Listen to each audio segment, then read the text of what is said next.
এটা ছিল দুদিন আগের ভিডিও। আর এই যে রান্নাটা বসিয়েছি, এটা কিন্তু আমার একটা অর্ডারের রান্না ছিল, সেটাই করছিলাম। আর রান্না করতে করতে তোমাদের সাথে কিছু কথা শেয়ার করব বলে এসেছি। আর তোমরা যদি তোমাদের এই প্রিয় দিদিভাইয়ের কাছ থেকে অর্ডার করে খেতে চাও, উপরে যে স্ক্রিনে হোয়াটসঅ্যাপ নাম্বার দেওয়া রয়েছে তাতে কিন্তু তোমরা যোগাযোগ করতে পারো।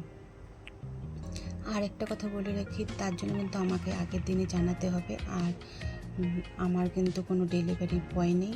আর তোমরা যদি অর্ডার করে খেতে চাও তবে কিন্তু তোমাদের নিজেদেরকেই পিক আপ করে নিতে হবে। দেখো, তোমাদের সাথে গল্প করতে করতে আমার রান্নাটা প্রায় শেষের দিকে। আর আমার এই রান্নার অর্ডারগুলো কিন্তু ডেলিভারি করা হয় শুধু গুয়াহাটির মধ্যে। আর একদম কাছ থেকে তোমাদেরকে দেখাচ্ছি রান্নাটা কেমন হয়েছে। এরপর কিন্তু আমি সবজিটাকে প্যাক করে নিয়েছি। সবজিটা প্যাক করার পর এর সঙ্গে কিন্তু ছিল মাছেরও অর্ডার। আর মাছটা কিন্তু আমার আগেই রান্না হয়ে গিয়েছিল। তারপর সেই মাছটাকেও প্যাক করে নিলাম।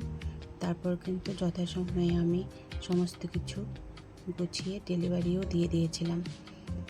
এই মাছ আর সবজি ডেলিভারি দেওয়ার পর আমার ছিল 1 লিটার দুধের পায়েসের অর্ডার। তারপর কিন্তু সেটাকেও বসিয়ে দিয়েছিলাম।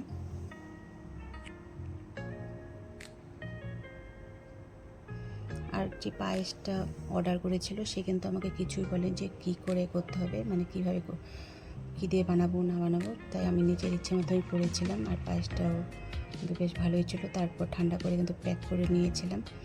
তারপর সেটাকেও কিন্তু আমি ডেলিভারি দিয়ে দিয়েছিলাম যথাসময়ের মধ্যে। এই ছিল আজকে একটা ছোট্ট ভিডিও। তোমাদের কেমন লাগলো আর ভালো লাগলে যদি তোমরা অর্ডার করতে চাও তবে অবশ্যই এই হোয়াটসঅ্যাপ নাম্বারে কন্ট্যাক্ট করতে পারো। Tata, bye bye.